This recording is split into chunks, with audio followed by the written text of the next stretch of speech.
Está começando agora o Crosscast, o podcast da Cruz. A teologia da cruz ao alcance de todos. A apresentação, Pastor Carlos Elias de Souza Santos. Produção, Ministério de Comunicação da Primeira Igreja Batista de Campo Grande, Rio de Janeiro.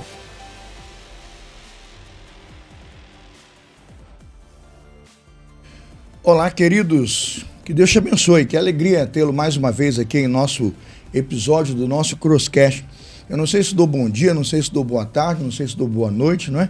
Mas fica aqui o meu bom dia, meu boa tarde, meu boa noite para você que está acompanhando o nosso projeto aqui do Crosscast, anunciando e levando a mensagem da cruz.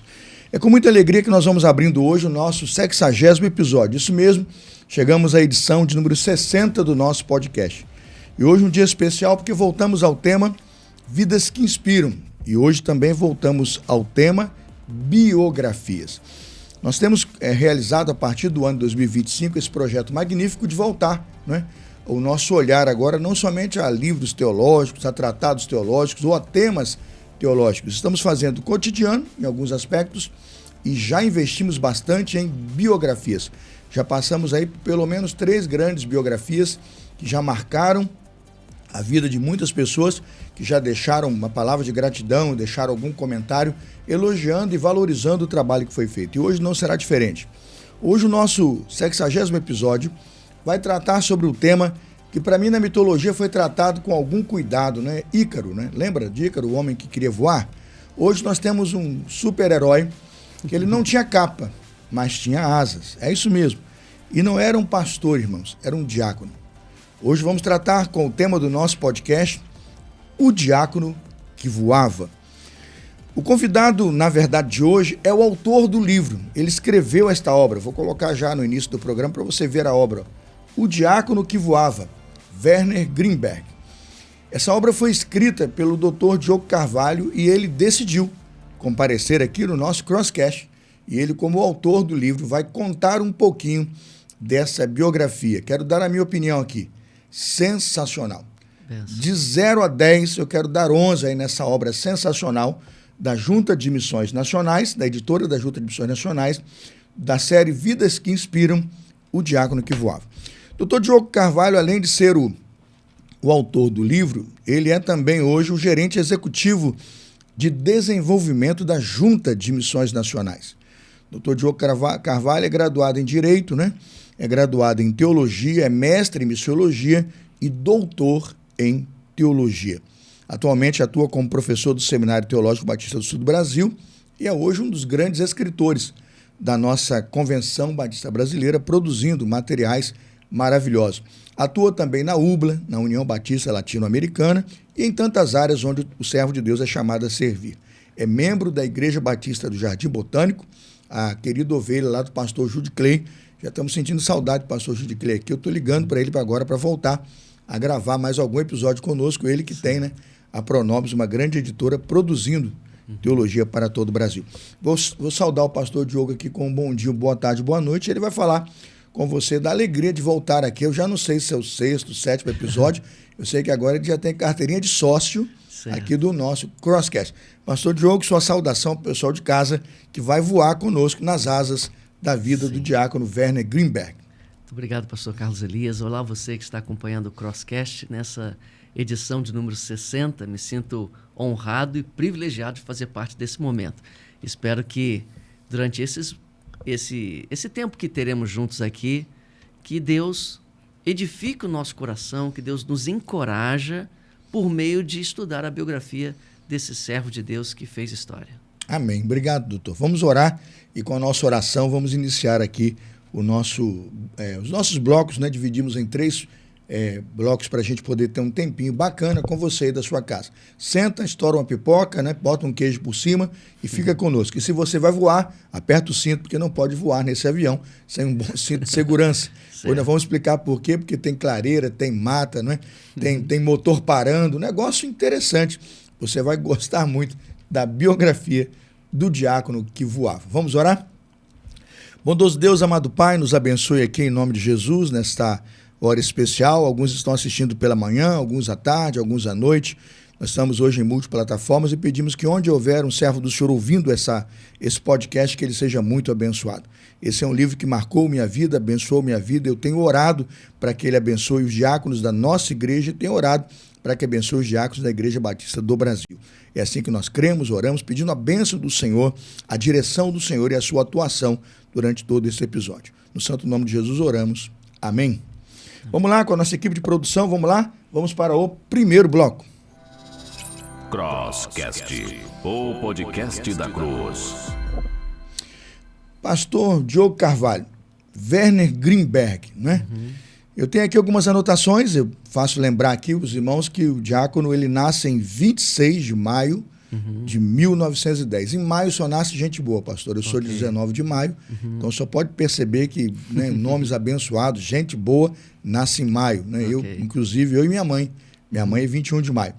O diácono nasceu em 26 de maio de 1910. Ele nasce em Liepaja, na Letônia, né? Ele é leto. Ele vem a falecer com 96 anos em 13 de agosto de 2006. Ele falece aqui no Brasil mesmo, em São Paulo, é sepultado em Nova Odessa. Com uma trajetória de 96 anos, 3 deles na Letônia, depois ele chega no Brasil com 3 anos, né?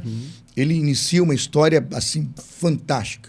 Ele chega pela imigração leta pelos anos de, eu creio, de 1906 a 1914. Ele vem nessa terceira leva, né? Isso, de letos que chegam ao Brasil para morar numa comunidade de letos em São Paulo, onde passaram pouco tempo. Vem ao Brasil, se casa em 17 de julho de 1934, né? E desenvolve um casamento de 72 anos.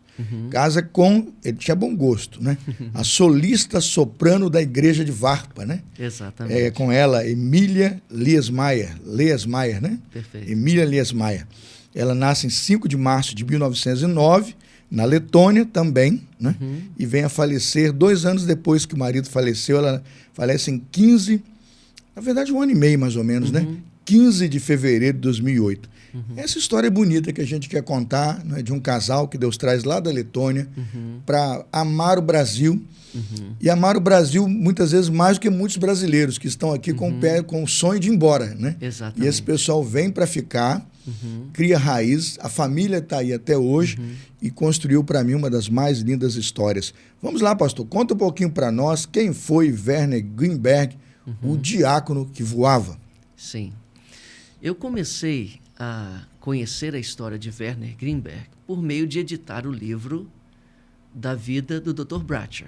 Fizemos um episódio aqui só sobre Louis Bratcher, não foi? E foi um sucesso. Exatamente. Né? Muita resposta, inclusive num sermão da noite aqui no culto, eu dei detalhes, a igreja toda interessada, eu acho que muita gente já comprou o livro, porque eu no sermão da noite aticei os irmãos a conhecer aquela biografia de mais de 27 anos dedicados, né, a missões, fazendo viagens sem estrutura, né, não é como hoje, né, sem estrutura, 6 meses longe da família, aventurando-se em canoas, barcos, não tem como. E nesse livro cita o momento em que a vida dele melhora quando o diácono se aproxima para fazer a viagem voando, né?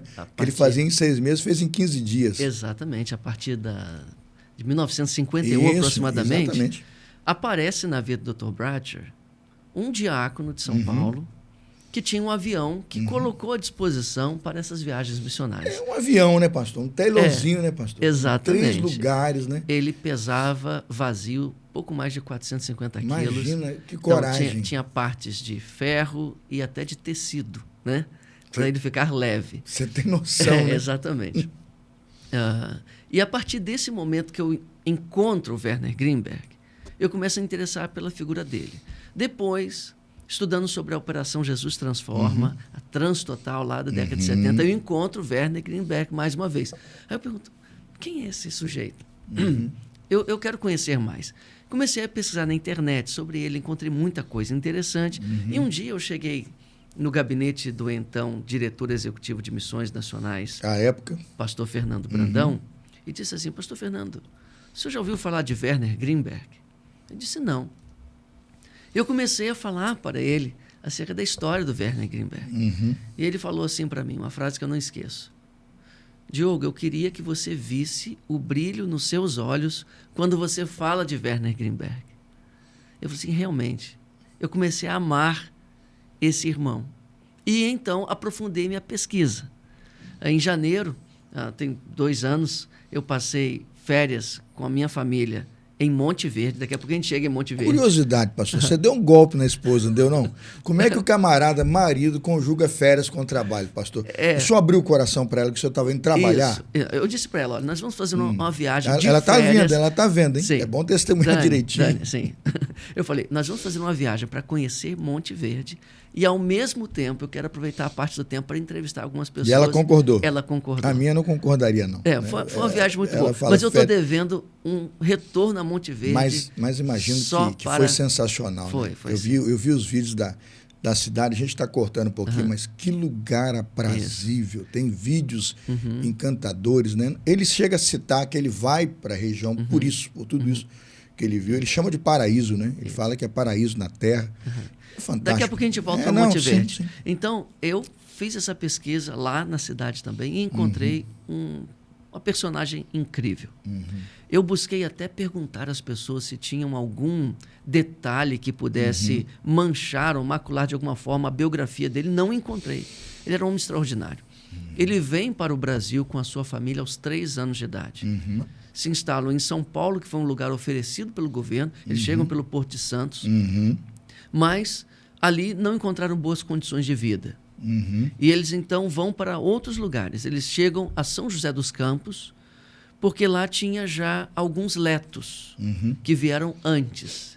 E ali ele, muito, muito pequeno, né? O seu pai vai conduzindo ali a família. O pai dele é Ernesto Grimberg. Seu Ernesto é a mãe Isabel, né? A mãe Isabel. Eles chegam juntos e vem a tia, a irmã da Isabel, a Lina. Exatamente. Né? Ela tinha 12 anos e o Grimberg tinha 3 anos. 3 anos. Gente, são muito novinhos, né? Muito novinhos. A irmã Emma chega ao Brasil com 4 anos. Com 4 anos. O seu Ernesto, pai de Werner, tinha a profissão de madeireiro lá na Letônia. Então eles vão para São José dos Campos, ali tinha uma igreja batista leta com 12 membros. Não tem muita notícia sobre essa igreja, mas ali eles se instalam. Depois, eles vão para Campos do Jordão. Campos do Jordão. Que muitas pessoas conhecem, fica nas montanhas. Ele está procurando a araucária. Ele está procurando exatamente. Aquelas árvores que... Ele é madeireiro, né? Exatamente. Um homem de 27 e anos, ali, forte. Ele começa a prosperar do trabalho. Na cidade de Campos do Jordão por meio do trabalho com a madeira, né? Só que ali, quando o seu Werner tinha 7 anos de idade ainda, acontece uma fatalidade na família, a mãe dele falece, eles se desencantam da cidade e vão para outra região. A mãe falece em 1917. Exatamente. O menino tinha certamente 7 anos. Eu procurei pesquisar a causa da morte, mas não encontrei. Sim. Só que Campos do Jordão, naquela época, era um refúgio para pessoas em tratamento de tuberculose, por causa do clima favorável. Então, possivelmente, eu não posso dizer, ela pode ter sido acometida dessa enfermidade, e ela falece ali. E então a família se dirige para a região da chamada Alta Paulista, que era uma região de uma ferrovia que estava sendo construída à época, que visava escoar a produção de café, a produção de outros gêneros alimentícios agrícolas para o restante do Brasil. Em 1921, a Alta Paulista compreende ali Bastos, Ilúbia, Paulista, Tupã, Adamantina. Né? Exatamente. É uma região grande ali. Região grande que tinha uma ferrovia que escoava ou visava escoar essa produção pelo Porto de Santos. Então era uma região próspera.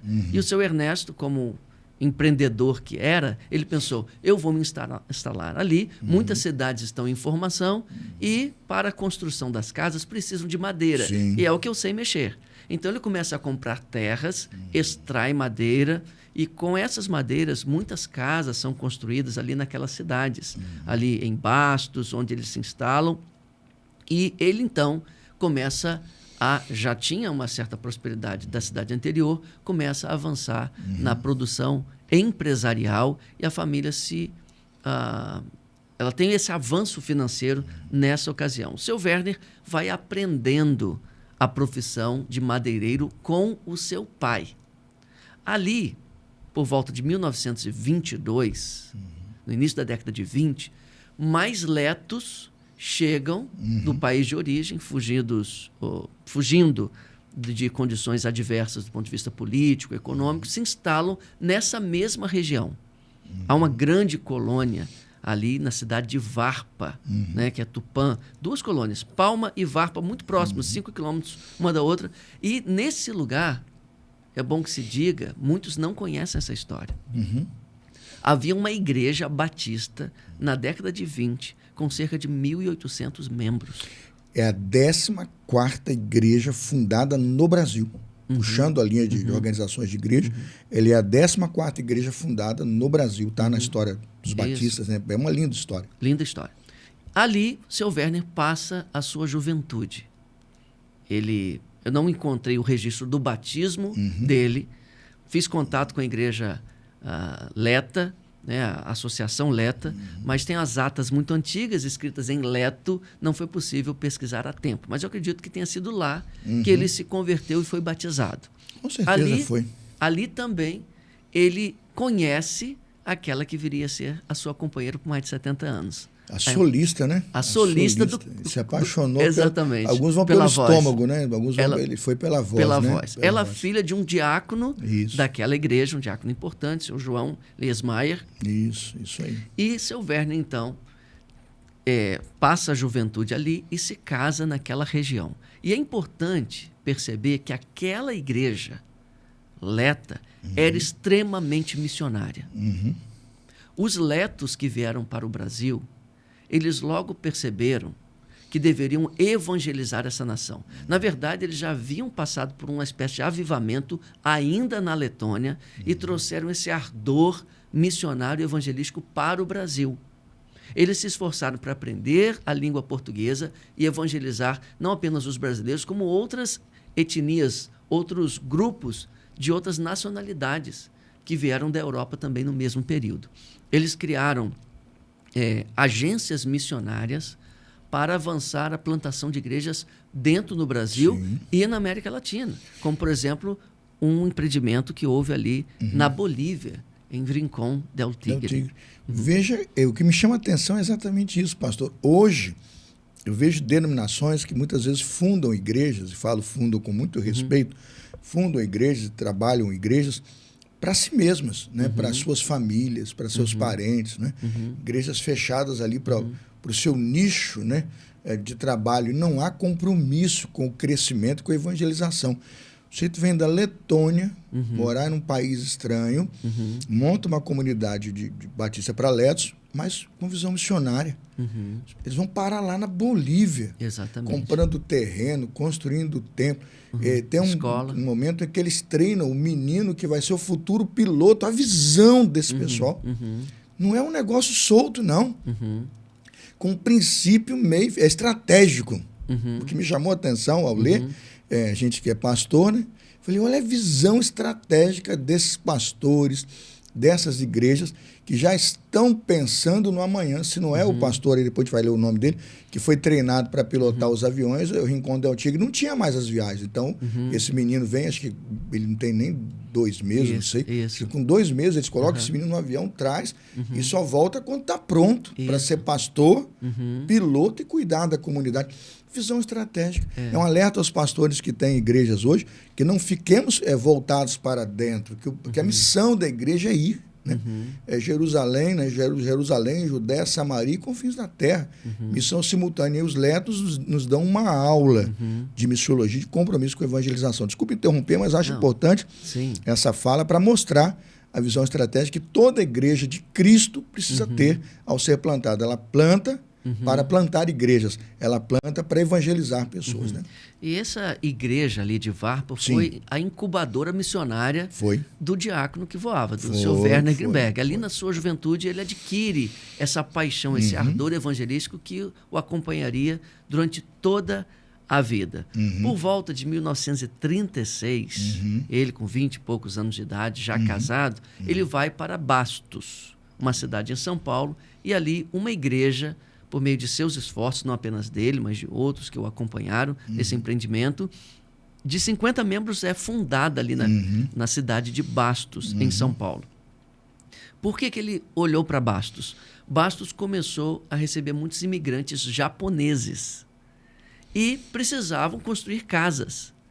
E o seu Ernesto e ele trabalhavam juntos, pensaram, eles vão precisar de madeira ali. E ele, então, instala uma madeireira, uma indústria lá em Bastos, acompanhando esse progresso das cidades que iam sendo fundadas na região da Alta Paulista. Antes mesmo, na década anterior, o seu Ernesto e o seu Verne já ajudaram muitos letos quando eles chegaram ali na região de Varpa com seu maquinário para a construção das casas. Werner Greenberg ajuda na fundação da Igreja Batista em Bastos. Ali aparece uma coisa interessante. Na ata de organização da igreja, já aparece o seu Werner como diácono em experiência. Ele é consagrado diácono no dia da fundação da igreja de Bastos. Ali se elege o pastor e um corpo diaconal, e ele está ali, junto com o seu João Lesmaier, que era o diácono, que já tinha sido ordenado. É o sogro dele. O sogro dele, em Varpa. Em Leto seria Jones, né? Jones, ou Iones. Iones. E aí, depois, o seu Werner ali, a partir desse momento, se torna diácono. Cerca de 10 anos depois, eles vão para outra cidade. Sim. Em Inúbia Paulista. Na região de Inúbia, também funda uma cidade, funda uma escola. E quem está ali para construir o templo, para construir as instalações físicas da escola? Ernesto e Werner. Ernesto e Werner, exatamente. Então, nesse período, pastor... E com fundos próprios, né, pastor? Com fundos próprios, eles arcam exatamente. com os fundos, eles pagam os projetos. Me tira uma curiosidade, eu tenho dúvida da informação. Ele tinha primeira série. Exatamente. Academicamente. Exatamente. E a primeira coisa que esse camarada que só tem a primeira série, né, de estudo faz, quando chega, é querer uma escola. Exatamente. Para onde ele foi, ele botou um professor e uma escola para os alunos. Isso. E chamava os alunos e implantava com uma sabedoria o desejo para os alunos. Quer dirigir um caminhão como esse? Tem que estudar. Quer comprar uma casa? Tem que estudar. Quer ter luz elétrica? Ele falava da caldeira a vapor. Quer comprar uma dessas? Tem que estudar. E a criançada, então, via aquilo tudo. E vamos estudar, porque se eu estudar, eu posso conquistar. Isso. Apesar dele não ter tido Como que ele educação usava, formal, Então. a família diz que ele era uma pessoa assim, muito bem instruída como autodidata. Ele gostava de até corrigir erros de português das pessoas, porque ele tinha uma cultura geral muito grande, apesar de não ter estudado na escola. Porque muito cedo ele teve que trabalhar com seu pai. Mas onde ele foi... Camarada que se elege vereador e depois nunca mais volta, ele é sábio. Né? Sim. Política. Exatamente. Olhando o cenário hoje, eu não estou criticando nenhum político, não, mas vou te falar um negócio. O camarada teve um bom senso, um mandato e percebeu, vou ficar com missões, vou voar, né? Porque tem coisa que não dá para misturar não, no evangelho, não. É difícil, pastor. Onde ele ia, ele fundava a escola, ele incentivava a educação das crianças. E a formação dele, o interesse dele, por exemplo, para voar, 1942. Isso. 1942. Vamos Exatamente. pensar um pouquinho agora. Porque um homem com essa simplicidade aparente, em 1942 vai tirar o seu primeiro brevet, brevet que chamava, né? Sim. Ele compra o primeiro avião Taylorzinho, 50 cavalos, né? 90 km por hora. Ele é aluno do Renato Pedroso. Exatamente. Era um um piloto de acrobacia e tal. E aí, ali na região de Inúbia Paulista, o seu Werner vai a uma apresentação de pilotagem. Exato. Ele para ali e começa a ver aquele avião voando. Ele pensa, eu vou fazer isso também, isso né? me chama atenção. O Brasil, olha o tino inovador, empreendedor desse homem. Isso que me chamou a atenção. Ele usou a empresa, a indústria madeireira, e ele foi acompanhando as oportunidades nas cidades que estavam sendo criadas. Prospera financeiramente. Durante esse período, ele ajuda a construir muita igreja, muita casa pastoral. Escola. Só que aí, ele percebendo que o Brasil tinha poucas e precárias estradas, ele pensa, vai ser bom se eu aprender a voar. E ele entra para a escola para tirar a sua licença. Ele, como estrangeiro, ele pega uma licença provisória, depois ele pega Em 42 ele começa com o provisório e em 52 ele tira a licença definitiva. Isso. Porque ele precisava da questão da aeronáutica, porque ele era estrangeiro. Exatamente. Né? Então levou aí 10 anos. E 10 é muito anos. interessante. Entre a provisória e a definitiva ele levou 10 anos. Que esse professor era muito severo. Muito. E outros colegas dele nesse curso correram dele. desistiram. E ele valorizava ele falou isso. assim, não, esse professor que é bom. Porque ele valorizava isso. Esse professor que é bom porque ele é severo, ele não vai permitir que eu fique assim... meia boca, não. Não, aluno. Exatamente. Eu vou ter um estudo de excelência. Doutor Diogo, a cartografia, né? Calcular calcular ali com o escalímetro ali o voo, tudo. Não tem negócio de GPS. Isso. Você não tem navegação. Ele tem que meter a cartografia ali, calcular as distâncias, peso do avião. Se você bota um passageiro, se bota 2, você vai ver isso no livro. Ele chega a mencionar, para decolagem ele tira passageiro, porque ele sabe o nível de inclinação. Ele sabia a inclinação, velocidade, aterrissagem, ele sabia o cálculo de combustível. O pastor, quando sentava naquele avião, estava tranquilo, meu irmão. Se chegasse no céu, porque Deus projetou, porque a ideia era chegar no destino. Ele calculava quantas paradas direitinho se fazia. Ele não saía, não se arriscava a voar se o vento tivesse mais assim ou mais assado, porque ele calculava a pressão, o vento, falou, não vou ter como voltar, eu tenho que chegar, porque o combustível não dava, depois você está no meio, não tem como. Né? O combustível não tem, e não tem outro, tem pista. Tudo isso pensado numa precisão. Ele só teve um incidente sem nenhum tipo de dano, nem ao avião, nem às pessoas, nem aos missionários. O que a gente tem que falar sobre isso, a maneira com que ele cuidou daquele casal, pôs a vida dele em risco para guardar o casal e tal. Acho que você comenta, ou alguém comenta alguma coisa sobre como que imaginamos ele preocupado. Né? Isso é muito lindo. Então, ele era muito disciplinado. Muito disciplinado. Ele aprendeu a pilotar com um mestre exigente. Mas não aprendeu só a pilotar, não. Ele é mecânico. Exatamente. O que me assusta é que ele é mecânico. Ele desmonta um carburador e acha na hora que o avião tem uma queda, ele achou um fio de lã, de estopa, tecido, acho que é estopa que ele chama, que parou o avião. Ele foi lá, soprou aquilo, limpou, montou e sabia que estava pronto para voar. Exatamente. Imagina, o cara mecânico, piloto, diácono, bom marido, professor, gerente, visionário, estrategista. Eu falo para você, é um herói, não tem capa, mas tem asa. Porque o camarada é um herói para aquela geração. Hoje, quando alguém perguntar para mim quem que você admira, eu tenho um herói que voava. O camarada não conheci. Né? Você já foi a Monte Verde? Não, vou. Um dia vai. Não, eu vou agora por causa disso. Eu quero ver se eu consigo. A filha acho que está com 79 anos. Se ela me der a graça de aparecer na janela e me dar um tchau, eu já vou me sentir bem. E dizer, olha, seu pai é o que há de melhor no Brasil. Exatamente. Eu quero pegar lá para a região de... Como é que é? Monte Verde, Camanducaia e... Não, mas onde ela está morando, Bragança Paulista, que ela deve estar lá, antes de Monte Verde. Vou ver se ela me dá um tchauzinho. Olha, minha irmã é Gaida, né? Eu vou dizer, Gaida, que coisa impressionante. E ela é adotiva. Isso. O que para mim também é outra inspiração. Como que ele, né, às vezes, nem um casamento fértil não multiplica. E uma relação que é estéril, aparentemente estéril, frutificar a essa dimensão. Sim, isso é fantástico. Eu espero que em casa, quem está nos ouvindo, que fique emocionado. Como eu estou aqui, com os olhos lacrimejados, emocionado, porque é uma coisa fantástica conhecer a biografia. Isso. Mas vamos avançar. Sim. Aí, só para a gente voltar um pouquinho, para entender a conexão dele com a obra missionária e o avião. Na década de 40, ele aprende a voar. E ele fica sabendo dessa iniciativa missionária Leta na Bolívia. Rincón del Tigre. Que era feita por barco, tinha um caminho por trem, que foi descoberto depois, que tinha uma ligação que podia ser aproveitada também, mas ele começa a colocar o seu avião à disposição da missão Leta na Bolívia. E até o fim de sua vida, ele fez 62 viagens à Bolívia. Só para essa região foram 62 Só voos. para Rincón del Tigre. 62. E ali ele levava e trazia missionários, líderes missionários, pessoas que precisavam de socorro, precisavam de um tratamento médico, levava utensílios. E não apenas ele colocou o seu avião à disposição, mas ele fazia doações, não apenas em dinheiro, como também em utilidades, em ferramentas. Ele doou uma caldeira para o Rincón del Tigre, à semelhança da caldeira que ele instalaria em Monte Verde.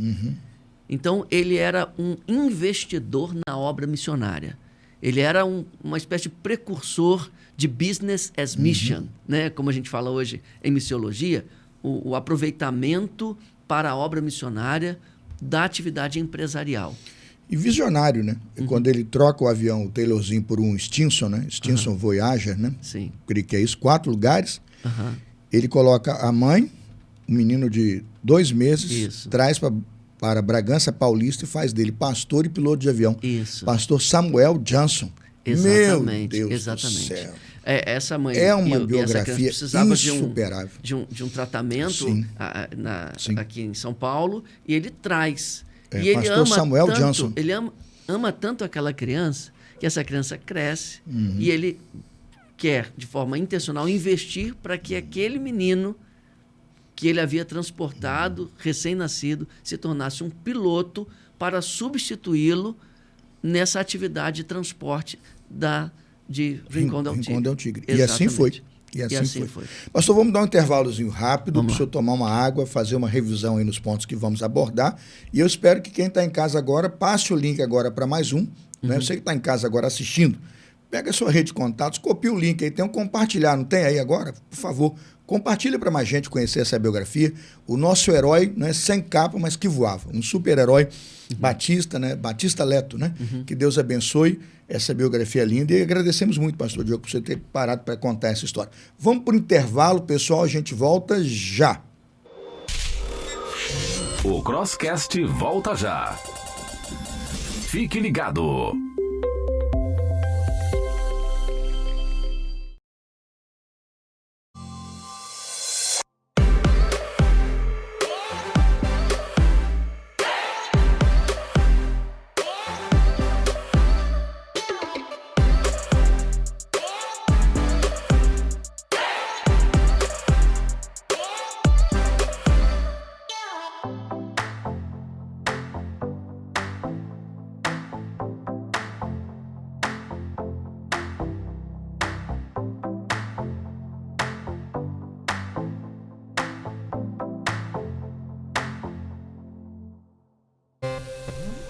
Estamos de volta com o Crosscast.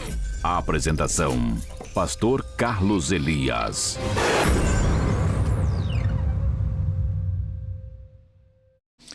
E aqui estamos nós, estamos de volta, episódio 60, isso mesmo, né? 60ª edição do Crosscast, e você fazendo história aqui nesse dia especial conosco. Edição de hoje, Vidas que Inspiram, Diácono que Voava, Werner Greenberg. Que obra sensacional. Eu tenho certeza que você não vai passar para a eternidade sem ler uma obra como essa, sem conhecer uma biografia desse tamanho e dessa importância. Pastor Diogo Carvalho, convidado, é o autor do livro. Ele escreveu o livro, está aqui conosco, e eu quero perguntar, pastor, diáconos têm que ter qualidades, virtudes cristãs. Estão no texto, 1 Timóteo, né? Carta de Paulo a Timóteo, capítulo 3, muito claro o texto, né? Marido de uma só mulher, a sobriedade, né? Os filhos e tudo. A integridade, não neófito. O homem reunia essas características. Com certeza. É impressionante. Me fala um pouquinho sobre a integridade.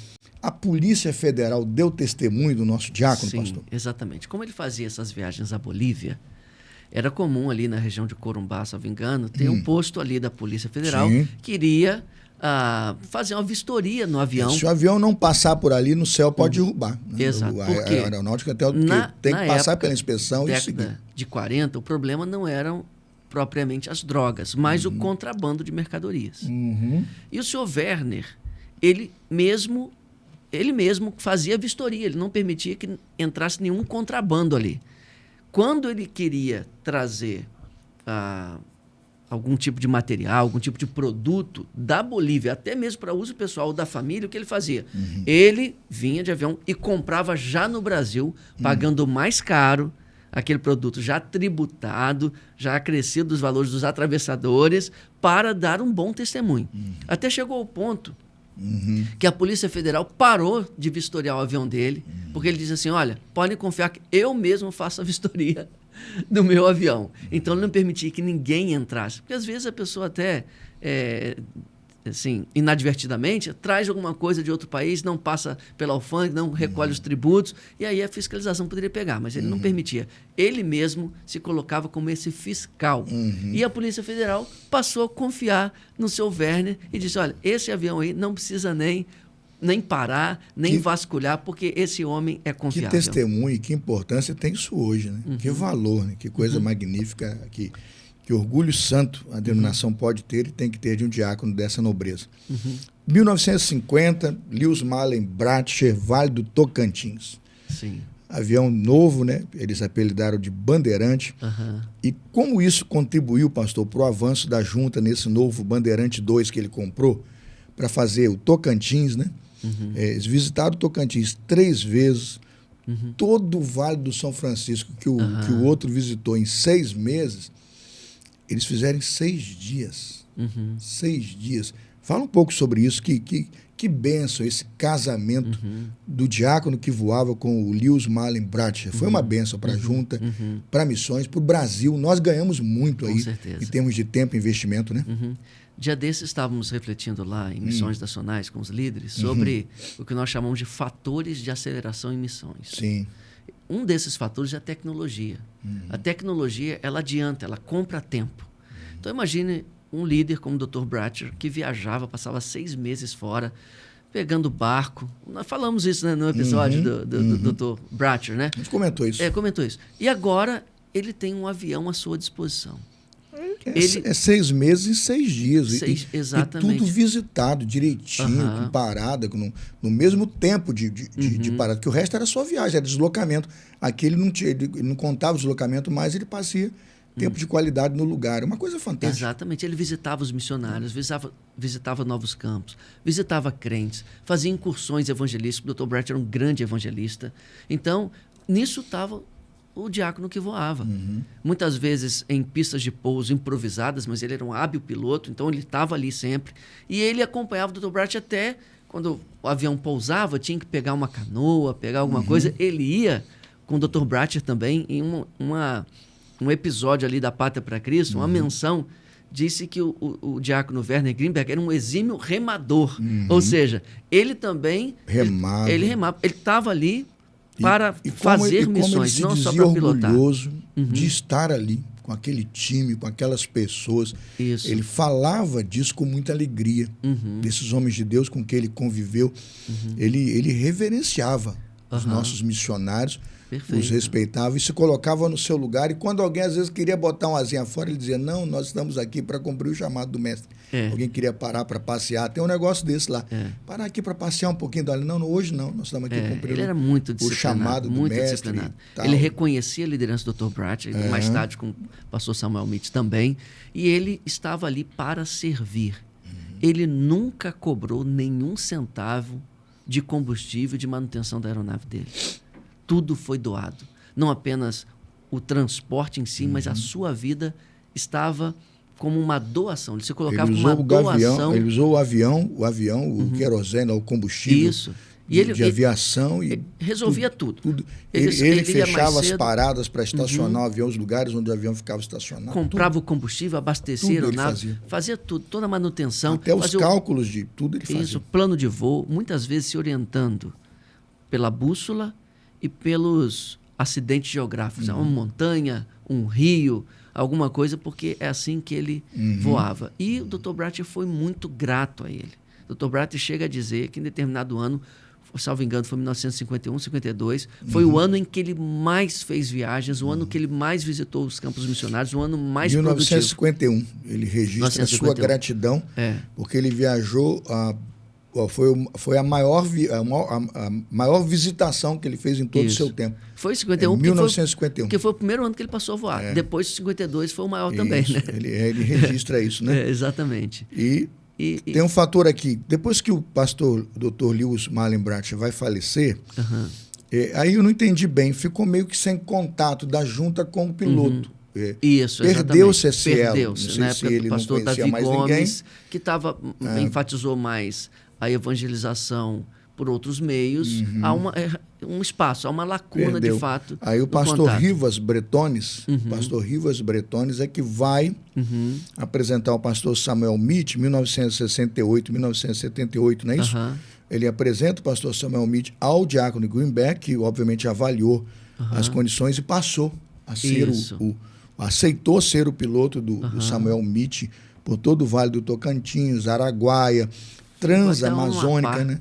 Chegaram aí até o Amapá. Na época do presidente Emílio Médici, eles estão fazendo um trabalho fantástico ali. Então, quando o Dr. Bradshaw falece, né, há esse vácuo aí nesse relacionamento, mas depois Samuel Mitch convida, né, por intermediação do pastor Bretones, o diácono Werner para voar de novo.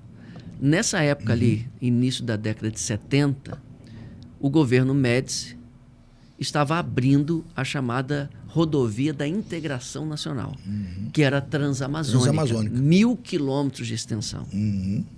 E aí a Junta de Missões Nacionais, a sua liderança, pensou o seguinte: vamos promover também uma via, ou melhor, uma integração espiritual. Então, a integração nacional precisa ser acompanhada de uma integração espiritual, porque a expectativa naquele momento era que muitas cidades populosas passariam a existir às margens da Transamazônica. Então, eles empreendem, em 1970, uma viagem àquela região, de avião, com o seu Werner Grimberg. Foi numa dessas viagens que eles formulam, que eles criam a Ação Jesus Transforma, que era chamada à época de Transtotal, que completou 50 anos. Ela foi realizada em 1974, em 2024, fez 50 anos, né? Exatamente. Ela foi planejada a partir de 70, mas executada em 1974. Exato. Né? Transtotal. 1971, viagem pelo Vale do Tocantins. Sim. 25 localidades. Em 8 dias? Em 8 dias. É isso mesmo. É encantador. Isso é visão, isso é avanço. Agora você imagina acelerar o projeto, fazer andar, né? a família missionária Meu recebendo Deus, que aquela coisa visita. linda. Quando que uma família missionária Meu nessas Deus. regiões recebia uma visita de alguém da sede da Junta de Missões Nacionais? Uma visita de encorajamento, uma visita de transmitir visão e paixão. Quando? Era muito raro receber uma visita dessa. O Lewis Marlin cita aquela senhora, né, da galinha. Dona Genoveva. Dona Genoveva da Galinha dos Ovos. 2 visitas, né? Quantos anos depois? Isso. E a certeza de que a tal visita era a última. Que não tem como voltar. Exato. Meu Deus, aqui não. Mas agora, quem com sabe avião... semana que vem estou por aí, não sei. Então, né? Eu estou mostrando a dinâmica, né? Como que a aceleração é importante, se há recursos, como que isso muda. Né? Mudou muito, acelerou muito a obra missionária.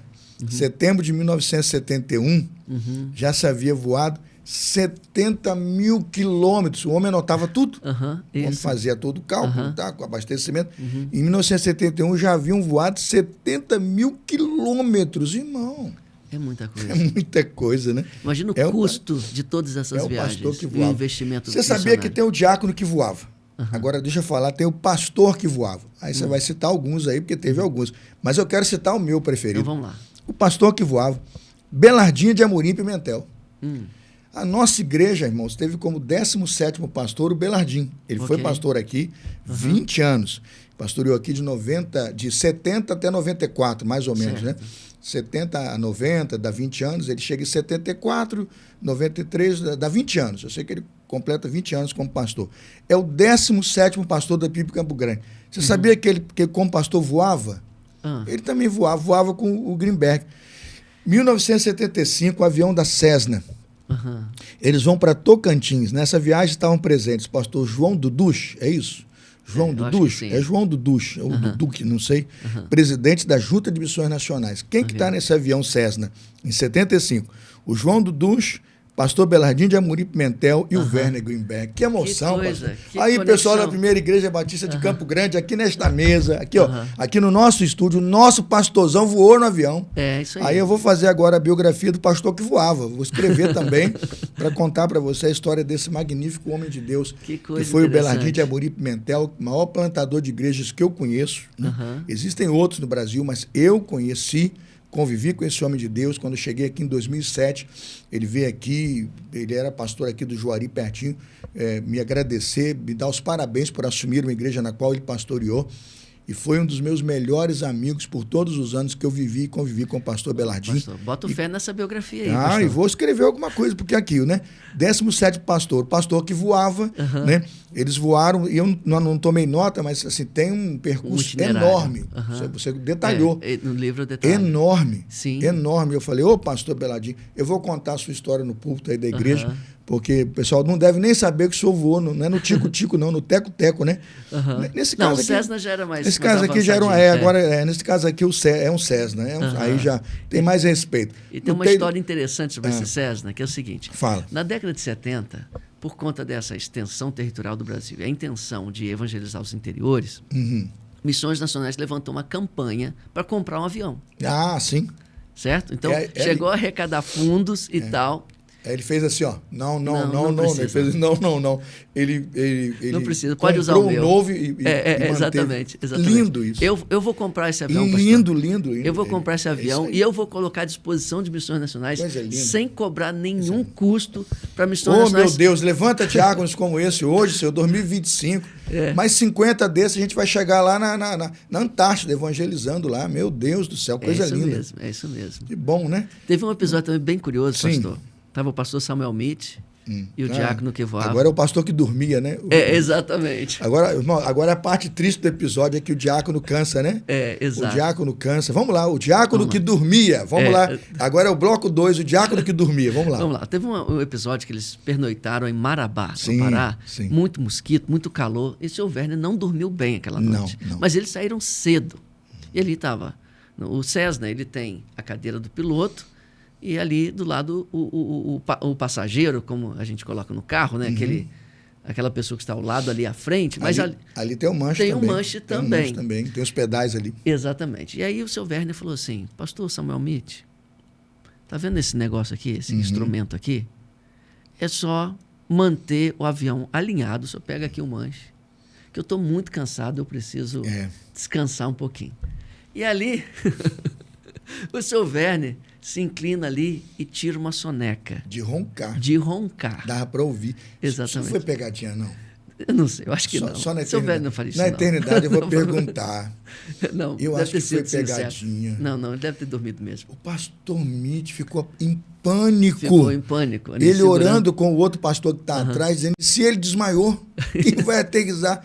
E ele ali segurando aquilo que tem que ficar na linha, né? Alinhado tanto para um lado quanto para o outro. Isso, na vertical e na horizontal. Depois de uns 10, 15 minutos, quando o homem acorda, ele glorifica. Mas eu não sei não, eu estava achando que é pegadinha mesmo. Não. Aí o pastor Samuel até conta, na biografia dele também, que aquele instrumento ele tem uma forma de cruz, ele tem um vertical e horizontal. Sim. Então, aquilo ali trouxe para ele esse insight de que a nossa vida tem que ser alinhada com a cruz. Qualquer desvio ali, só manter-se alinhado com a cruz que vai dar tudo bem. Daqui a pouco, passar alguns minutos, o pastor ou o diácono acorda, assume de novo o controle e mas a gente pode contar isso aqui com tranquilidade? O pessoal da aviação não vai multar o Werner, não? Como é que bota um piloto sem experiência? Essa altura do campeonato já está tudo bem. O Werner já está com como é que uma pessoa assume um manche sem estar habilitado, né? Tanto brevet, tanto controle, mas na verdade não pilotou, né? O avião estava sozinho ali, tranquilo. Só era meio que o piloto automático, né? Mas o Werner suando frio.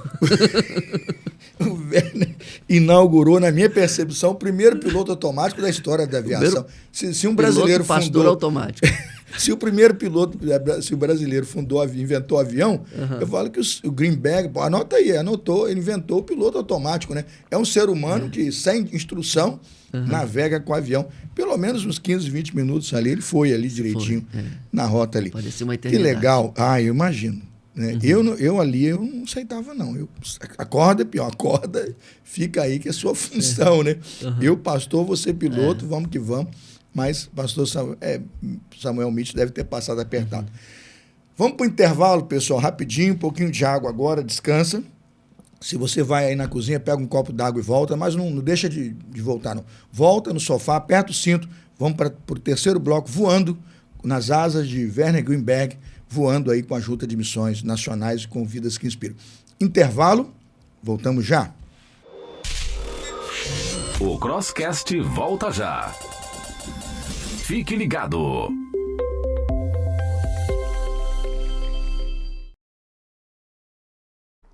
Olá, queridos telespectadores do Crosscast. Aqui quem fala é o David. E hoje eu venho trazer uma novidade para vocês. A Ótica Seropédica, fundada em 2007, carrega uma tradição de uma empresa familiar, que vem se aperfeiçoando ao longo das gerações. Nos orgulhamos de oferecer um produto de excelência e de alta qualidade. Trabalhamos com todas as lentes disponíveis no mercado para atender a sua necessidade. Recentemente passamos por uma grande reforma para atualizar o nosso consultório oftalmológico. Diga-se de passagem, é um diferencial no nosso setor. Contamos com 2 oftalmologistas altamente qualificadas que atendem aqui semanalmente, garantindo assim um atendimento especializado e personalizado. Nosso compromisso é proporcionar a melhor experiência em saúde ocular, unindo tradição e modernidade para cuidar com excelência da sua visão. Para maiores informações, fale com a gente no nosso WhatsApp e siga a gente no nosso Instagram. Ótica Seropédica, como você gostaria de ver hoje?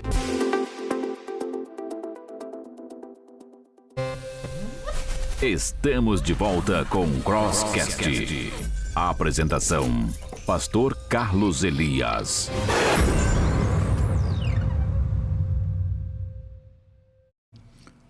Estamos de volta, episódio 60, o diácono que voava. Você que voa, talvez o seu maior desespero, né? Alguns têm a questão aí da, como é que chama aquele tremor, né? Tem um tremor que dá na aeronave lá. Turbulência. Turbulência, é isso? Uhum. Alguns têm o temor da turbulência. Tem turbulência que é pesada. Você bota o cinto, segura e o negócio...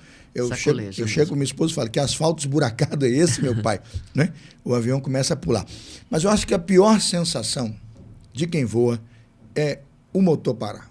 Uhum. Se a turbina parar, se o motor parar, imagina, irmãos, um Piper, né, monomotor, a hélice na sua frente para. O que você faz? O avião plainando, sem motor. Irmãos, o Werner Greenberg, 1956, viveu essa experiência. Queria que o pastor Diogo contasse, julho de 1956, o dia que o motor parou. Eu imagino o coração do João Sucures e da Júlia Dobeles, missionários que estão voltando da Bolívia, o quanto oraram, o quanto cantaram naquele momento, no dia em que o motor parou. Vamos lá, pastor. Julho de 56, que experiência é essa? O seu Werner, no final de sua vida, ele celebrava o fato de que ele nunca passou nenhum perigo sério. Sério. Deus sempre o guardou nessas viagens. Mas teve esse episódio. Teve. Voltando da Bolívia, ele transportando um casal de missionários. Em determinado ponto da viagem, o motor para de funcionar. Ele tenta fazer o motor voltar e não consegue. Ele começa, então, a procurar um lugar para pousar, plainando. E existe um tempo, que daqui a pouco ele vai baixar muito. Isso. E ele tem que já tentar avistar. E ali uma região de floresta, uma região de muita mata. Depois de um tempo ali, clamando a Deus e observando, ele encontra uma clareira, assim, um lugar mais descampado. Ele se lembra, inclusive, da oração que o pastor fez quando remeteu aquela viagem. Ele lembra a oração inteira ali, naquele processo de aterrissagem. Quando saíram de lá, o pastor... De proteção ecoava na mente dele. Exatamente. Coisa linda. E aí, ele, depois de sobrevoar aquela região por um tempo, ele encontra esse lugar mais descampado, suficiente para pousar. Ele, com a habilidade que tinha, conseguiu pousar o avião em segurança. E o avião parou a poucos metros de uma árvore. A poucos metros de uma árvore. De uma Faltou árvore. pouco. Exatamente. Que Deus é muito pai mesmo. Além da habilidade do piloto, que aqui entre nós é extraordinária. Não era uma pista preparada, né? Ele para ali sem causar danos para a aeronave, porque depois ela consegue decolar. Exatamente. Aí o que acontece? Eles estão ali, já está perto de anoitecer, sem contato com ninguém, no meio do mato. E aí o que o seu Werner faz? Ele faz ali um primeiro exame na aeronave, identifica um problema, mas já está anoitecendo. E aquele espaço descampado foi suficiente para o pouso, mas não era suficiente para a decolagem. Então, o que ele faz? Ele deixa os missionários ali e sai já escurecendo. Nós estamos falando da região do Pantanal. Meu Deus. Ele sai já escurecendo em busca de um socorro. Deixa os missionários dormindo ali. Dormindo não, deixa ali no avião. Eu imaginava que fosse durar a noite, mas o seu Werner sai já escurecendo. Protegidos, estão dentro do avião. Protegidos. Trancadinhos. É o lugar para ficar. É o lugar para ficar. Uma mata daquela noite. E ele pensa, quem é o responsável por esse transporte sou eu. É isso. Né? A integridade dos missionários é minha responsabilidade. Minha responsabilidade. Então ele sai e acha uma fazenda. Avião, ele encontra uma cerca e vai caminhando por ela. Recém-construída e pensa, tem alguém trabalhando aqui. Ele vai margeando aquela cerca até que encontra um abrigo ali de alguns trabalhadores. E ele se surpreende, nossa, é que você chegou aqui Não, e que com, coragem. tantos animais selvagens por Eles aí? dizem isso, a sua coragem, né, de sair assim, né, numa região como essa. E ali, esses caboclos, como ele disse, Sim. o recebem naquela casa, ele pernoita ali. Enquanto isso, os missionários estão dormindo sozinhos no avião, Se é que no meio do conseguiram, nada. se é que se conseguiram dormir, né? Se Mas é que estão lá. conseguiram dormir. Quando amanhece o dia, eles escutam barulho de cachorros Café e da manhã. cavalos. Está o seu Werner já com alguns homens trazendo o café da manhã, manhã, para os machado, missionários no avião. Exatamente. Machado, serra. Aí o que eles fazem? Com a ajuda desses homens, eles limpam o terreno para o avião decolar, mas não conseguiria decolar com os 3. Esses camaradas levam eles para a pista de Isso. uma outra pista que tem a 10 quilômetros do local ali. Exatamente. Eles vão com essa tropa e o Werner fica ali sozinho para decolar o avião, mas com a limpeza que fez, porque aí ganhou espaço para ter altitude. Isso. Mas o cálculo do camarada, com os dois não vai subir. Não vai subir. Sobe só com ele, 10 Então. quilômetros depois ele aterriza, bota os missionários e volta a E viajar. segue. Meu Deus! Isso. E Um o problema estrategista. foi um fio ali de camurça, salvo engano, é. no carburador. A famosa do avião. estopa mesmo, né? Que estopa. são aquelas estopas de mecânico, soltou. Aham. Habilidade, ele encontrar um fio de estopa dentro de um carburador. Imagina Sim. quantos daqueles pontinhos Sim. tem que ter, e ele soprou Soprou, aquilo, limpou, voltou a funcionar. montou. Um mecânico, exímio mecânico. Né? Fosse hoje numa oficina, o cara ia te cobrar lá um dinheirão dizendo que trumbicou a rebimboca da parafuseta, soltou, Sim. inventa um troço, para Sim. te cobrar um dinheiro. Que Sim. tem de gente desonesta. E aí, o camarada fazia a ali- mecânica do avião dele. é a coragem dele Do de avião dele. pôr-se em perigo para garantir a segurança dos missionários. E ele ter celebrado o fato de que conseguiu transportá-los em segurança até o destino depois. É isso aí. Mas como tudo na vida que começa e termina, né? Não só o avião também parou e ele teve que aterrissar. Chegou o dia em que ele parou de voar. Isso. Eu não queria falar sobre isso, mas a gente tem que falar, né? O sentimento de que não dava mais, não era mais, não é mais tempo. Eu não sei o que ele viu nesse último voo, não sei o que ele sentiu. Talvez fosse até a questão da renovação do brevet, não fosse mais possível pela idade. Deve ter alguma coisa na aeronáutica que tem algum erro. Não pesquisei sobre isso. Pode ser isso, ele deve já sabe, tendo notícias de que ele não adiantaria tentar pedir uma revisão, né? Ele já estava com 1996, ele estava com 86 anos. No dia em que ele faz 86 anos, ele bota a neta, a querida neta, né, que ele é Isso, apaixonado pela... É a Adriana? Adriana. Pela neta, faz o último voo, desce, entrega a chave na mão do Roberto. É uma família muito carinhosa. Só um detalhe assim, Vamos lá. nós visitamos essa família, a dona Gaia, seu Adolfo, a Adriana. Ela deu um cachorrinho de pelúcia para minha filha. Então, uma jovem assim, muito carinhosa com a minha família. Eles ficaram muito felizes com o fato de que a memória do seu Werner foi honrada com esse livro. Sim. Mas aí, o seu Werner, nesse dia, ele faz um voo E demorado. demorado tal, bastante. e quando chega, ele entrega para o Roberto, que é o, vamos dizer assim, o neto-genro dele, né? Neto-genro. Neto-genro. Entrega as chaves e fala assim, olha, a partir de hoje eu não voo mais. E ali se encerram as aventuras do diácono que voava. Não voou mais. Não voou mais. Não a voou partir mais. dali. Nós estamos falando de 26 de maio de 1996, a última vez que ele decolou e aterrissou, devolvendo a chave para o genro. Não voou mais. Motivos são motivos. Eu acho que com 86 anos, eu acho que ele voou Tá até bom. muito, né? Voou Muito. bastante. Eu acho que para ele, né? Quem com 86, 90 anos Naquela época tá ele era o piloto mais idoso do Brasil. Né? Na com época certeza. Com que certeza. ele parou. E a experiência dele com aquele Arvaldo Stefanu, Arvaldo Isso. Stefanu, ele banca os estudos, ele fez isso conhece com muita gente. com muita gente. Ele fez Mas isso com com esse muita aqui gente. foi muito interessante. Então, o que aconteceu? Ele tem assim, ele se envolve, o camarada tem a moto roubada, não é esse? É, e aí isso. ele dá uma moto, Vou o camarada contar vai essa casar. Não, isso é muito rico Então, de detalhes, né? Pastor, quando eu comecei a investigar sobre a vida de Werner Greenberg, Sim. eram muitas pontas que iam levando a pessoas que foram abençoadas pela vida dele. Se eu não interrompesse a pesquisa em determinado momento, ela ficaria interminável. Porque a quantidade de pessoas que receberam esse investimento amoroso dele foi O incontável. chamado Fundo Gaida, né? Um fundo Isso aí foi um fundo que ele fez para missões nacionais. Nessas viagens que ele fez, na época do Dr. Bratcher, ele viu a necessidade de abençoar missões nacionais e ele deu uma oferta junto com a esposa que formou o Fundo Gaida Greenberg, assim batizado em homenagem à filha do casal. Mas aí o que acontece? Os letos, desde a origem aqui no Brasil, eles tinham congressos missionários regulares. E o seu Werner frequentava esses congressos. Em um desses congressos, ele conheceu um jovem vocacionado, pastor Arvaldo. Hoje é pastor da Primeira Igreja Batista em São José dos Perdões, perto de Atibaia, em São Paulo. Ele que me contou essa história. Sim. Ele diz o seguinte: o seu Werner me conheceu ali naquele congresso como um jovem vocacionado e decidiu, não sei porquê, esse é o pastor Arvaldo me contando, eu não sei porquê, o que ele viu em mim. Ele escolheu me amar. Isso eu ouvi dele numa entrevista que eu fiz ao telefone. Ele simplesmente escolheu me amar. E aí o seu Werner se comprometeu a pagar todos os estudos, todas as mensalidades do estudo no Seminário Teológico Batista de Campinas.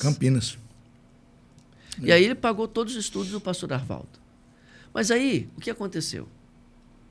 Um dia, o Arvaldo, que ia de moto para o seminário, chegou lá no seminário e, ao sair, viu que a sua moto não estava lá. Ela havia sido furtada. Seu Werner compra uma moto zero. Manda entregar para ele. E manda entregar para ele. Como se não bastasse. Como se não bastasse. Ele vai de moto na casa do Greenback, convidá-lo para o casamento. Exatamente. Isso é demais. É incrível. E aí, o que acontece? Seu Werner o chama lá e ele vai de moto. Chegando lá. E o que eu achei mais incrível é que ele dá a moto do cara de entrada. Exatamente. Chega lá, ele nem perguntou. Ele conta o seguinte: seu Werner falou o seguinte: olha, você vai casar agora, você precisa de um carro, você não pode andar de moto com sua esposa. Daqui a pouco você tem filhos. Então você faz o seguinte: me dá a chave aqui. Eu já negociei a sua moto. Você vai, desce aqui em Camanducaia. Quem conhece a região, você tem Camanducaia, que está nas margens da rodovia ali. E depois você sobe para o distrito de Monte Verde. Monte Verde é distrito de Camanducaia. Exatamente. Então você desce a Camanducaia, que lá tem um cartório. Você já pode ir lá, já faz tudo. E você pega o carro. E, não satisfeito, o seu Werner ainda dá para ele toda a mobília da casa. Quando ele se casou, né, precisou de uma casa e da mobília. Essa parte nem me atentei nessa parte. O pastor Arvaldo disse assim para mim: pastor, o seu Werner não deixou uma marca em minha vida, ele deixou um sulco profundo. Um sulco profundo mesmo. Mas é isso mesmo. E aí eu tive a oportunidade de fazer, sabe o quê, pastor? Quando eu completei o livro, eu tinha me comprometido com a dona Gaida de ler todo o livro antes de publicá-lo. E aí marquei o dia, fui à casa da dona Gaida, estava a dona Gaida, a Adriana, estava o esposo da dona Gaida, o seu Adolfo. E quem estava lá? O pastor Arvaldo também, junto com a esposa. E eu tive a honra de ler o manuscrito para eles antes do lançamento. Que coisa e foi linda. Um momento de muita emoção. Mas com certeza, com certeza. Eu não posso me comparar não ao Arvaldo, não, mas eu fui muito amado também. Eu estive no Mato Grosso do Sul, pastoreei a Segunda Batista de Campo Grande, Mato Grosso do Sul, 5 anos. Foi uma honra para mim, né? Das muitas honras que Deus me deu, né? Eu fui pastor adjunto aqui na PIB Campo Grande, de 1995 até 2002. Em 2002, o Senhor me leva para Mato Grosso do Sul, Campo Grande, pastorear na capital, lá ao lado do pastor Gilson Breda, ele na primeira e eu na segunda igreja. E no final de 5 anos, né, já estou me despedindo da igreja aqui me convida para retornar, para ser o pastor presidente e tal. O casal Heleno Ré e Hildegard Ré, são alemães, né, por origem, muito rigoroso, estilo dos Letos aí, gente, estacionam na igreja, no pátio da minha igreja, um Meriva Black, um Meriva preto, banco de couro, né, Meriva, aquele carro cheirando a zero. Eu ainda falei pro irmão que está do lado, falei, como é bom ser, eu estava num banco da igreja, no pátio, eu estava no banco aguardando alguma coisa, sentado para que pudesse ir embora, eu tinha um golzinho, ia sair com o meu golzinho para ir embora, aquele meu Gol Special, né. Eu falo que meu Gol era econômico em tudo. Era vidro manual, não tinha ar. Uma maravilha, meu carro. E eles descem daquele carro e eu me metei com o irmão. Que coisa boa ser fazendeiro da soja, né? Bem, olha que carrão, né? Um carro lindo, zero. Naquela época era um dos melhores. Naquela época eu acho que era um dos melhores. Eles manobram, param o carro na minha frente, abrem a porta com o kit de documento, a chave e diz, pode ir embora, é seu. Eu olhei aquilo e falei, meu Deus do céu, tem alguma coisa errada. Não sei se era comigo mesmo e tal, já estava passando mal. Aí o filho dela, o senhor não passa mal aqui não, que não dá para levar nem para o hospital, que eu estou trabalhando. Eu falei, Você está brincando comigo? Recentemente eu tinha batido com um carro e tive que acionar o seguro. E ele foi lá, deu entrada no negócio e eu tive que pagar as parcelas. Falei, vai que ele deu entrada nesse, eu vou pagar as parcelas. Meu salário não cabe, né? Eu pensei que era algo do tipo. Ele deu entrada, eu vou ter que me virar 48 meses para pagar esse carro. Quando eu abri o documento, estava meu nome, irmãos, nota fiscal quitada. Comecei a chorar. Falei, o que você está fazendo? Ele falou, não, é para o senhor. Para o seu trabalho. Como é que o senhor vai embora para o Rio com a situação? Desce com a sua família. Eu falei, meu Deus do céu. E pensei, eu já pensando como é que eu ia declarar aquilo no imposto de renda e tudo. Pastor, contador é fogo, né? Mas a minha gratidão. Tem gente assim. Tem gente eu estou assim. contando porque eu não tenho nenhuma vergonha de dizer que também fui amado, cuidado por gente. Esta igreja aqui que pagou meus estudos, sabe? Então, assim, tem muita gente séria, muita gente boa, muito pastor bom, muita igreja boa, muito diácono com coração bondoso, fazendo a diferença na obra de Deus. Eu muito obrigado, Heleno Ré, se estiverem me ouvindo, se ficarem sabendo, eu de Ré, vocês foram bênçãos, são ainda, né? São muita bênção na minha vida, da minha família. É uma família que marcou a nossa história. Isso é muito legal, né? E o senhor Werner fez isso com muitas outras pessoas. Não deu para descrever todas, não dá. Porque senão a pesquisa não dá. A gente sem fim. destacou aqui só para fechar. E vamos lá, vamos finalizando aqui. A descoberta do câncer, pastor. O câncer que ceifaria a sua vida, né? Ele descobre o câncer e em 13 de agosto de 2006, ele foi sepultado em Nova Odessa, né? Um câncer. Ele sai de Monte Verde para São Paulo, fica internado. Eu não sei se ficou um mês lá. Ele ficou um pouco mais. Um pouco mais, né? E lá ele é sepultado. Agora vamos lá. Homenagens. O homem foi muito homenageado, né? Pela Convenção Batista Brasileira, várias sessões, né? Sim. Da convenção. Ele foi nomeado missionário honorário de missões nacionais. Ele honorário, é a esposa, Dona Emília. Missionário honorário. A estrada de Monte Verde a Camanducaia, no município, recebeu o nome dele. Sim, depois mudou o nome. O governo federal faz uma movimentação que não devia ter feito. Não devia ter feito, Não devia ter feito. Quero deixar meu protesto aqui. Proteste já, né? Deixo aqui. Isso aí. Mas a estrada pelo município lá recebeu o nome dele.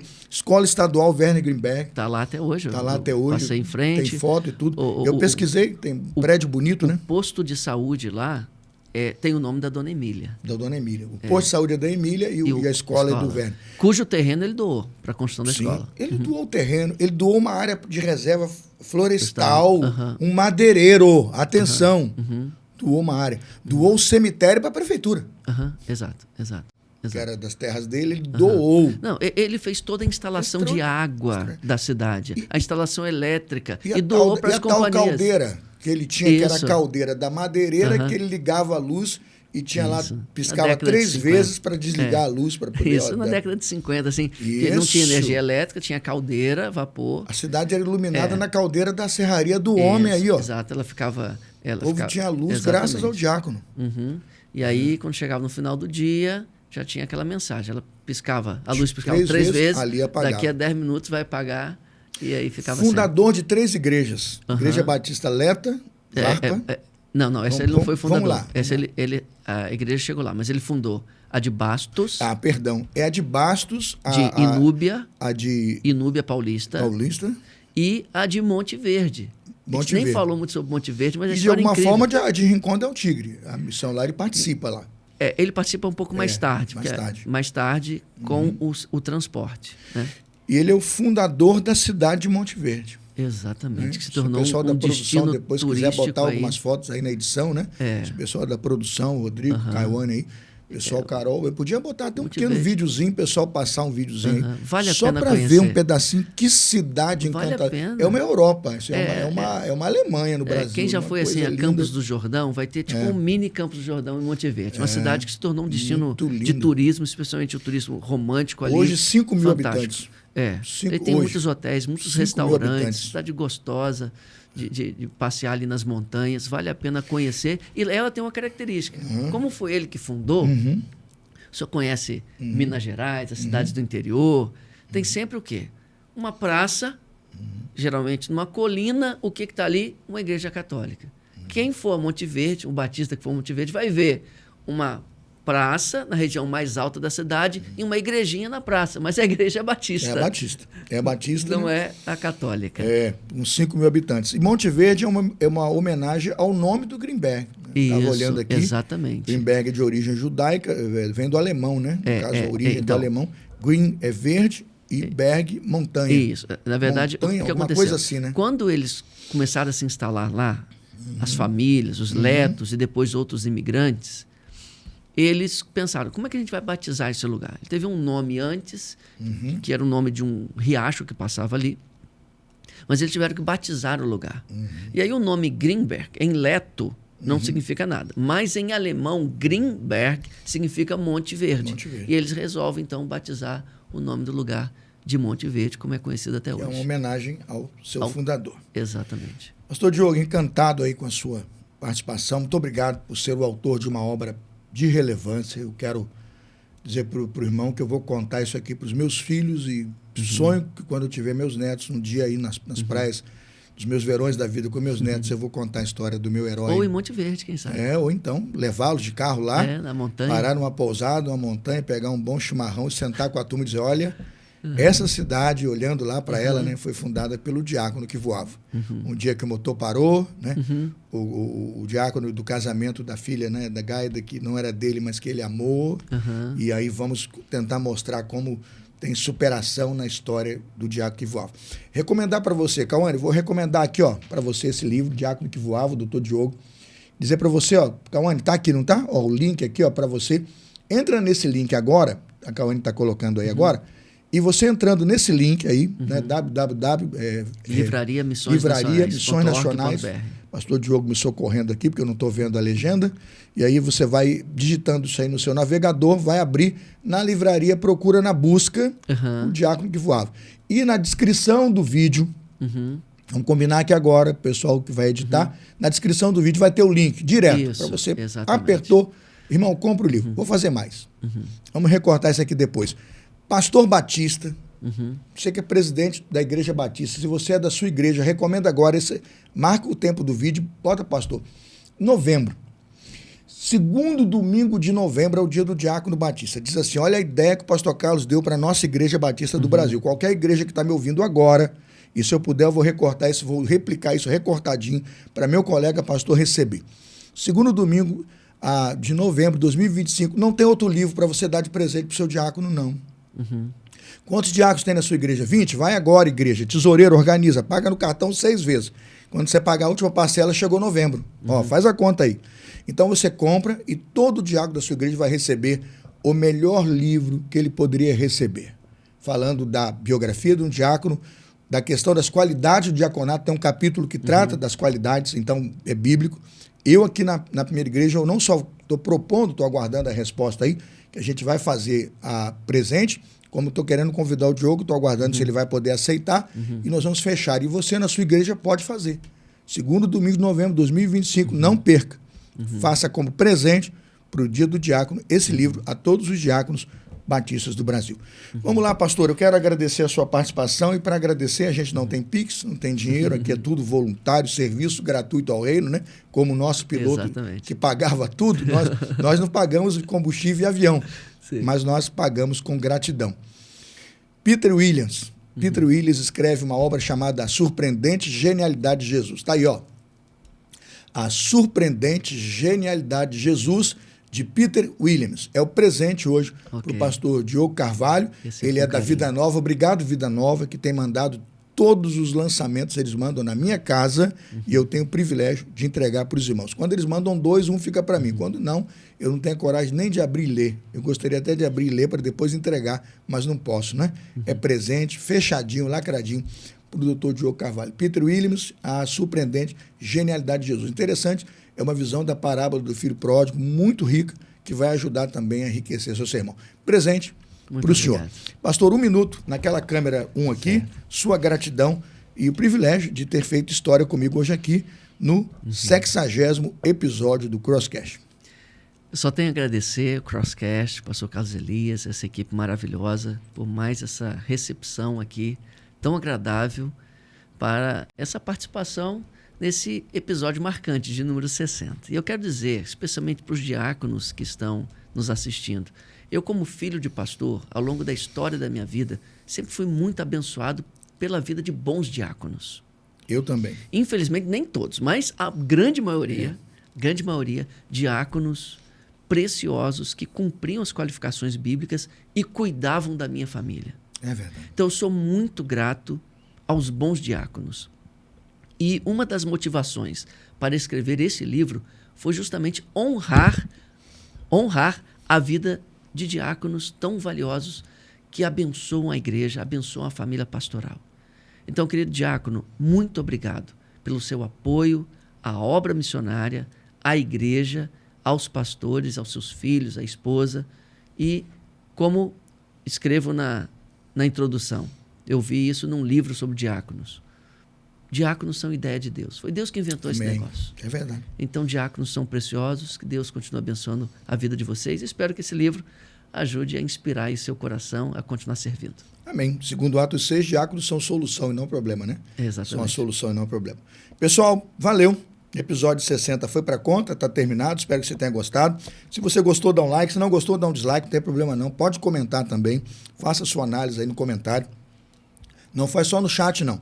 Faz no comentário uma análise, deixa para nós um retorno. Se você não dá o feedback, né, a gente fica sem saber o que está bom, o que está ruim, como melhorar. Né? O pessoal fica me escrevendo, pastor, o senhor está interrompendo muito convidado. Pode falar. A gente vai tentando melhorar cada dia mais a abordagem, né? E a maneira de levarmos um programa, um episódio legal até a sua casa. Episódio 60 foi para conta, aguardo você no episódio 61. Isso mesmo, episódio 61, espero por você. Vamos lá, Cauane, letrinha subindo, programa terminando. Tchau para você. Fica na paz. Até o nosso próximo episódio. Tchau.